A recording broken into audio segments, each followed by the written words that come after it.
In the beginning of the episode, we see the protagonist, Oren Dura, cutting down a pack of horned rabbits deep inside a dungeon. Since he isn't struggling much, he calmly notes that he hasn't lost his touch as a swordsman yet. Moments later, a group of goblins rushes him, so Oren starts things off by casting a support spell on himself, boosting both his physical strength and his sword. He explains to us that support magic is usually meant for party members, but since he's going solo, he has no choice but to cast it on himself. With his stats enhanced, he slices through the goblins with ease. But the problem is that they just keep coming. As he fights, Oren keeps a close eye on the clock, explaining that his support spell has already been active for 2.5 minutes. Eventually, the effect wears off, but since he isn't supporting anyone else, his mana reserves are still high. Without hesitation, he recasts the spell and keeps slaughtering monsters. He goes on to explain that the duration of support magic depends entirely on a person's magic resistance, and in his case, it lasts exactly 3 minutes. By carefully tracking the timing, Oren keeps refreshing the spell seconds before it expires, all while admitting that an ordinary adventurer like him shouldn't really be acting as a jack of all trades. He then reveals that he used to be an enchanter before being suddenly kicked out of his party. This leads into a flashback from 2 nights earlier, where Oliver, the party leader, approaches Oren along with the rest of the team. At first, Oren assumes it's some kind of bad joke, since he and Oliver are childhood friends who've been together for years. But Oliver coldly tells him that he's endured Oren's incompetence long enough. Annalie and Derek back him up, saying that Oren has only been holding them back. Completely stunned, Oren recalls how 8 years ago, he and Oliver formed the party together from nothing, eventually climbing all the way to S rank. They even earned the title of the Heroes Party after becoming the only group to clear the 94th floor of the Great Southern Dungeon. To Oren, being kicked out feels like losing both children in a divorce. Desperate, Oren begs for another chance and demands to know why Oliver suddenly changed. Oliver explains that during a joint raid a few weeks ago, he saw how insanely powerful the enchanters from other S-rank parties were, and that made them realize just how weak Oren really was. Oren argues back, saying he's originally a swordsman, so of course he can't match full-time enchanters. Even so, he's created his own original magic and contributed plenty. Derek doesn't care, claiming Oren only switched roles because Oliver was better with the sword.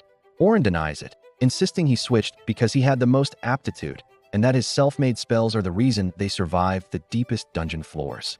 But Oliver shuts it all down, revealing that he's already chosen a replacement enchanter.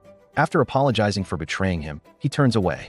With nothing left to say, Oren accepts his fate and leaves in silence, only to be stopped by Annalie, who vents her frustration by calling him a clownish jack of all trades who thinks he can do everything back in the present. Oren admits to himself that she's not wrong. Right now, he's acting as both a swordsman and an enchanter. Still, he vows to master both paths so no one can ever belittle him again. After clearing the floor, he heads toward the teleportation crystal, only to notice a group of adventurers rushing past in a panic.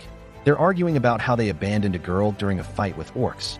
Their leader justifies it by saying she only joined the party that day, so sacrificing her was unavoidable. Hearing this, Oren sees his own situation reflected in hers. Furious, he confronts them, tearing apart their excuses and forcing them to reveal where they left her. The girl turns out to be a young enchanter who's barely holding on by maintaining a weak barrier against the orcs. Crying and begging for help, she watches as her barrier finally shatters. At that exact moment, Oren arrives, blasting the monsters back with a wind spell to create distance. He reinforces himself with support magic and then takes on the orcs alone. His movements are so clean and overwhelming that the girl can't even tell whether he's a swordsman or an enchanter. She's never seen orcs cut down so effortlessly. Once the last monster falls, she collapses to her knees in tears, overwhelmed by the fact that she's still alive. Oren escorts her safely out of the dungeon, but just as he's about to leave, she stops him and asks for his name. She introduces herself as Sophia Clodel, and her surname immediately rings a bell for Oren. He introduces himself in return, but Sophia insists on treating him to dinner as thanks. Despite his refusal, her puppy dog eyes eventually wear him down, and he agrees. She takes him to a shop marked with a rabbit crest, which Oren recognizes as the same symbol on her cape. That's when he realizes she belongs to one of the largest guilds around, the Night Sky Silver Rabbits. Inside, Sophia runs into her older sister, Selma, who's there for a business meeting. Seeing Sophia with a man, Selma immediately jumps to conclusions and scolds her for having a boyfriend. Sophia quickly denies it, but when Selma looks closer, she recognizes Oren. Oren knows her as well, identifying Selma as the leader of the strongest S-rank party in the guild and the most powerful enchanter on the continent. She's also the one who revolutionized party composition by assigning specialized roles, a change Oren secretly resents since it forced him to abandon the sword and become an enchanter. Oren senses Selma's strange expression and asks if she's angry with him. She snaps back, accusing him of going after her little sister. Realizing the misunderstanding, Oren explains that they're only having dinner and that he has no romantic interest in Sophia at all. Somehow, that only makes Selma angrier, as she takes it as an insult toward Sophia. Before things spiral further, Sophia reveals that Oren saved her life. Selma immediately puts the pieces together, realizing Sophia snuck into the dungeon alone against her wishes. Although annoyed, she's relieved that Sophia is safe, forgives her, and makes her promise not to do anything reckless again. She then sincerely thanks Oren and apologizes for her earlier behavior. Over dinner, Selma recalls their time together during the joint raid, where both she and Oren served as enchanters. She admits that his support magic helped tremendously. Sophia, shocked, asks if Oren is someone famous, and Selma casually reveals that he's a former member of the hero's party. When Oren confirms he was kicked out just days ago, Selma immediately realizes he's now a free agent. Seeing her chance, she invites him to join their guild's training expedition the next day. She explains that a group of A-rank adventurers will speedrun 50 dungeon floors to train new recruits, something that normally takes months. Selma hints at a shortcut and admits she's under pressure from sponsors. Oren quickly figures out that the real goal is power-leveling rookies by having veterans defeat the floor bosses for them. Impressed, Selma confirms it and asks him to help, offering generous compensation. Yet despite feeling happy to be needed, Oren refuses, still haunted by being labeled a weak enchanter.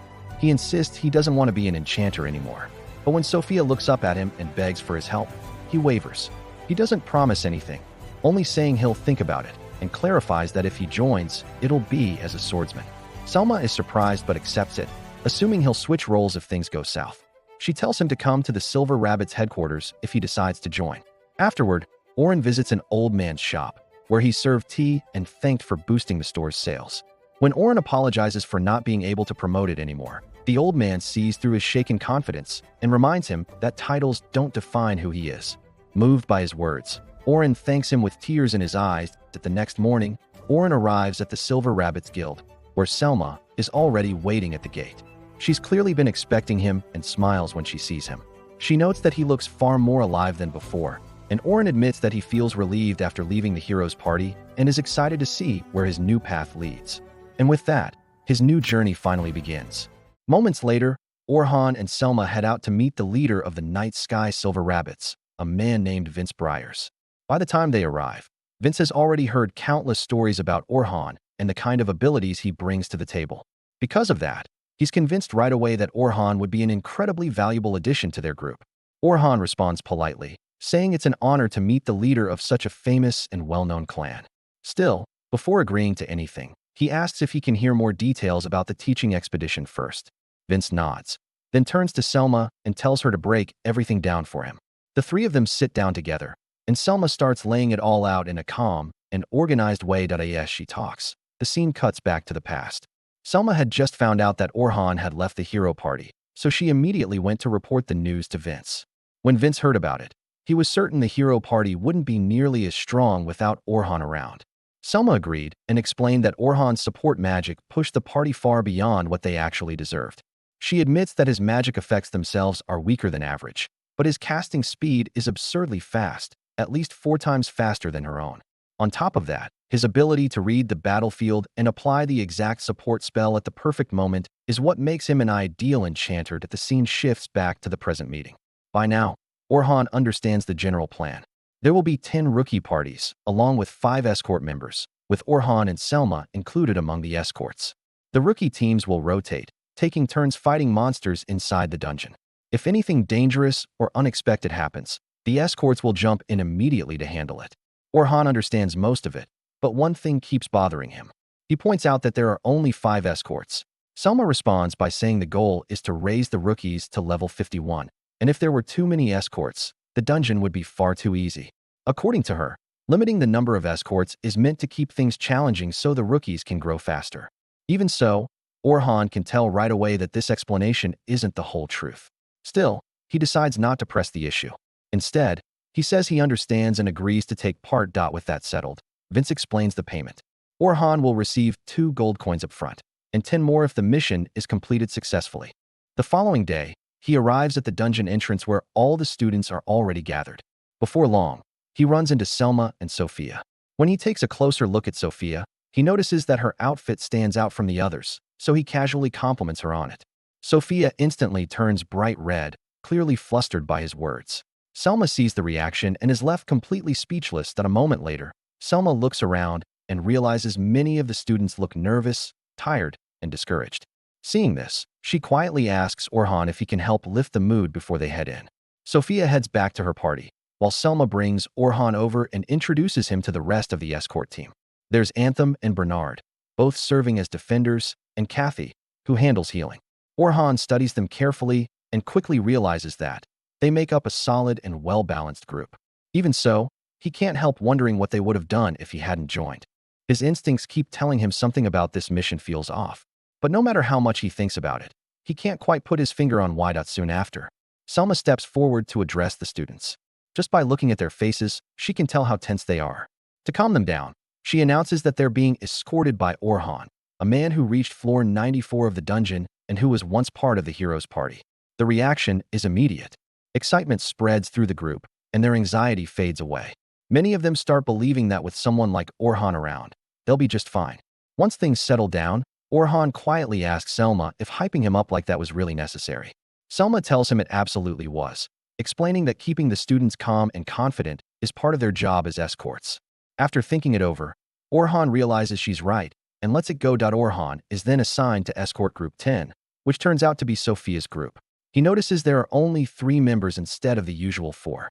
Assuming someone is late, he asks about it, only to learn that they're actually a 3-person party.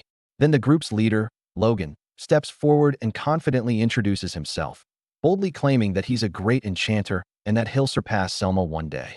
Orhan immediately picks up on his overwhelming confidence and silently hopes his skills can back up his words. Next, Caroline introduces herself as the defender. Orhan quickly notices she isn't wearing any armor and asks if she plans to put some on later. She casually says people ask her that all the time, explaining that her style focuses on dodging instead of blocking, and that armor would only slow her down.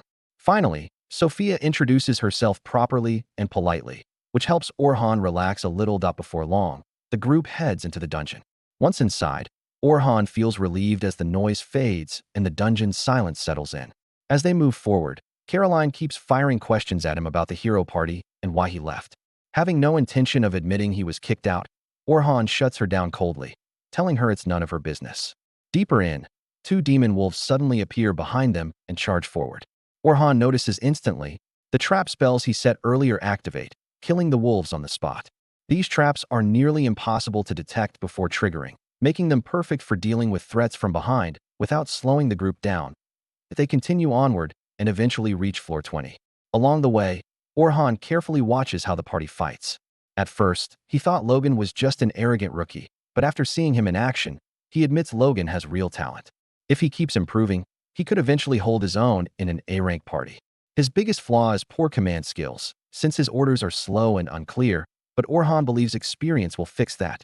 Caroline's speed is incredible and suits her dodging style perfectly, but she rushes in without thinking and relies too much on her daggers, which may lack power later on. Sophia doesn't stand out at first, but Orhan realizes she's better than most rookies. She fights cautiously and holds herself back, yet she has no major beginner mistakes, which makes Orhan genuinely interested in her future growth. Soon after, the escort teams ahead of them defeat the floor 20 boss. Selma tells the students to register the floor on their guild cards, marking the end of training for the day. The next morning, Orhan finds a newspaper and learns that the hero party has already found a new enchanter. Realizing his removal is now public, frustration washes over him. He wishes they'd waited until the expedition ended, worrying how the students might see him now. Still, he pushes the thought aside and heads for the dungeon. On the way, he's suddenly stopped by someone familiar. Luna, one of his former party members, begs him to come back. Calm as ever, Orhan refuses. Luna takes his hands and reminds him of their promise to clear the dungeon together. Something inside Orhan snaps. He pulls away and turns his back on her, reminding himself that the dream was shared by Luna, Oliver, and himself back when they were children. Once, he truly wanted the 3 of them to stay together forever. But now, with everything changed, Orhan finally accepts that some dreams are better left behind. On the way there, Orhan can't help but think back to how he was banished from the hero's party. That exact incident is what today's newspaper bluntly called out, which means every new recruit has probably already read it. And with Selma hyping him up so much for being a former member of the hero's party, the truth crashing down like this only makes things worse. The rookies must be completely unsure of what to think of him now. Before long, Orhan arrives at the dungeon entrance, where all the rookies are already gathered. However, the atmosphere feels nothing like yesterday. The air is stiff, and it's painfully obvious that everyone here has seen today's newspaper. Logan, meanwhile, reflects on how things might have been different if Orhan had left on his own terms. But the paper clearly stated that he was kicked out for being too weak, and that detail changes everything. When Orhan greets the rookies, he's met with mixed reactions. Some respond politely, others awkwardly, and a few barely acknowledge him at all. Just then, Selma shows up alongside Ant, Byrne, and Kathy. She immediately apologizes to Orhan, admitting that she unintentionally caused this misunderstanding by pushing the idea that he used to be part of the hero's party to put the rookies at ease. Orhan quickly shuts that down, telling her that none of this is her fault. He encourages her to keep her head held high, lead the party into the dungeon as planned, and let him provide support from the back.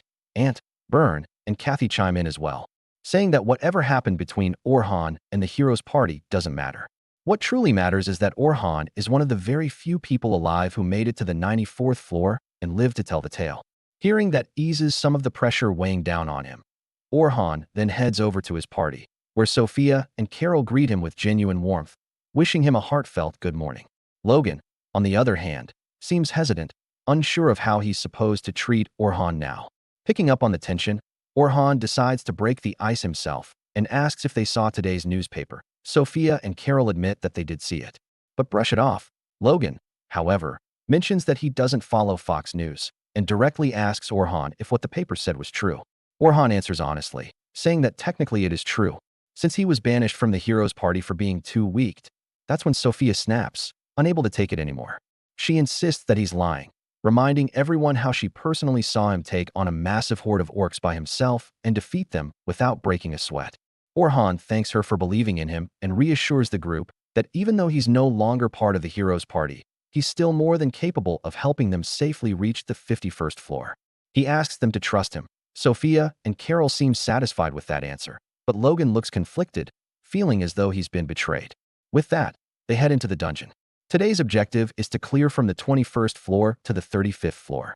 For now, Orhan is supposed to stay back, give no orders, and only step in if things spiral out of control. The expedition starts off smoothly.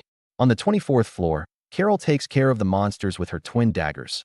By the time they reach the 30th floor, Sophia handles the larger monsters with ease, surprising even Orhan, who begins to wonder if he underestimated her. Soon enough, they arrive at the 31st floor, the middle floors. This is where guides are expected to step in. Suddenly, he senses a group of goblins nearby and alerts the party to prepare for combat. He also notices a stray orc wandering close by, making the situation trickier. Still, he's confident in the rookie's abilities that he orders Carol to take on the goblins, while instructing Sophia to deal with the orc using long-range magic. Orhan then turns to Logan and tells him to use his support magic. Before Orhan can even finish speaking, Logan has already set up multiple magic circles and begins casting agility spells on Carol. Even so, Logan remains unconvinced, thinking Orhan's commands are obvious and that anyone could have given the same instructions. Suddenly, the situation takes a turn when the orc triggers Sophia's PTSD. She freezes up, panicking and failing to launch an attack. In his panic, Logan looks toward Orhan, questioning what kind of guide he really is. That's when he notices Orhan casually forming a magic sign that drastically reduces the orc's speed. Orhan moves beside Sophia, calmly telling her to take her time, improperly, and remember that she's stronger than an orc. She takes a deep breath, regains her composure, and fires off a massive fireball that completely obliterates the orc. Everyone is left stunned, including Orhan, who had no idea Sophia could use advanced-level magic.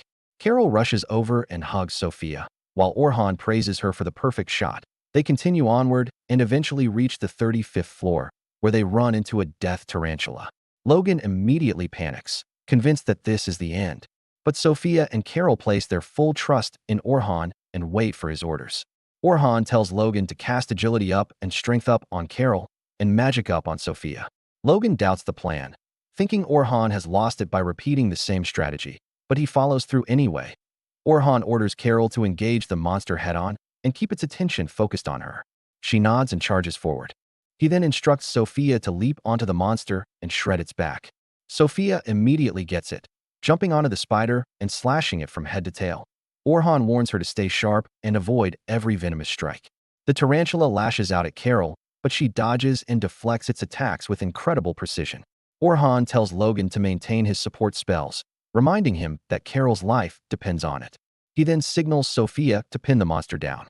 She uses her arrow cutter to slice through its legs, forcing it to collapse. Carol starts celebrating too early, and Orhan warns her that the fight isn't over yet. His warning comes too late, as the spider fires its webs and traps Carol, dragging her closer. Orhan immediately orders Logan to boost Carol's strength and speed.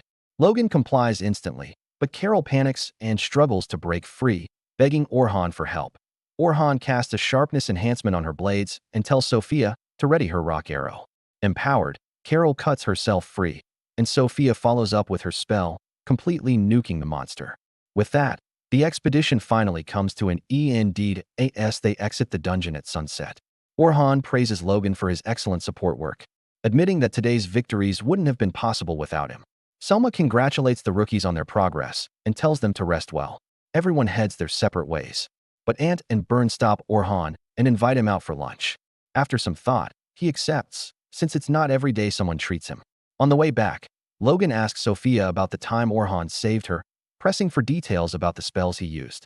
Sophia recalls that Orhan used a wind blast, enhanced his sword with magic, and sliced through the orcs effortlessly.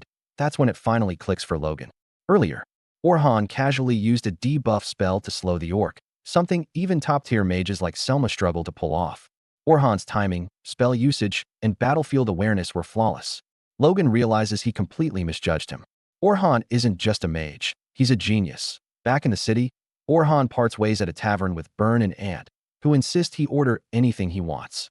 They ask about his true role, since he was once an enchanter but now claims to be a swordsman.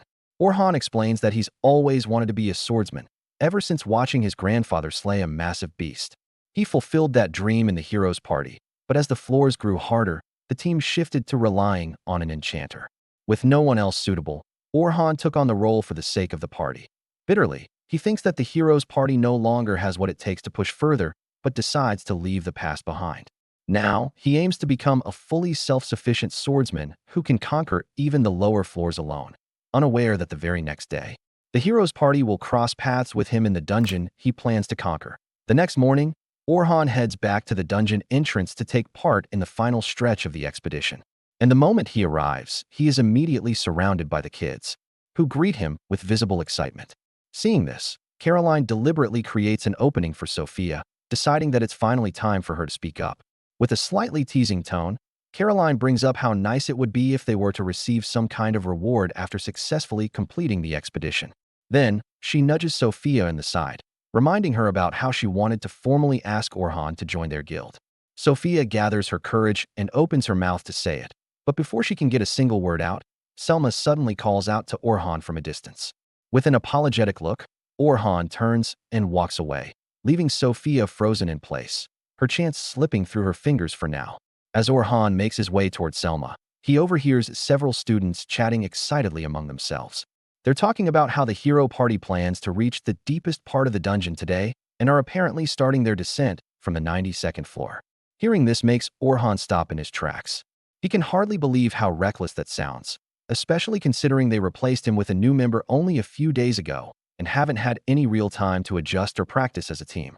His chest tightens as he imagines all the ways this could go wrong. But after a brief moment, he exhales and forces himself to calm down, reminding himself that it's no longer his responsibility. Meanwhile, the hero party has already arrived on the 92nd floor of the southern dungeon, accompanied by their brand new recruit, Philly Carpenter. For reasons known only to them, they didn't bother testing their teamwork beforehand. In their defense, though, Philly's credentials are impressive. Just 2 days ago, she was introduced to the group, and it turns out she has already descended as far as the 100th floor of the western dungeon in the past. Because of that, they naturally assume that reaching similar depths in the southern dungeon should be easy with her support.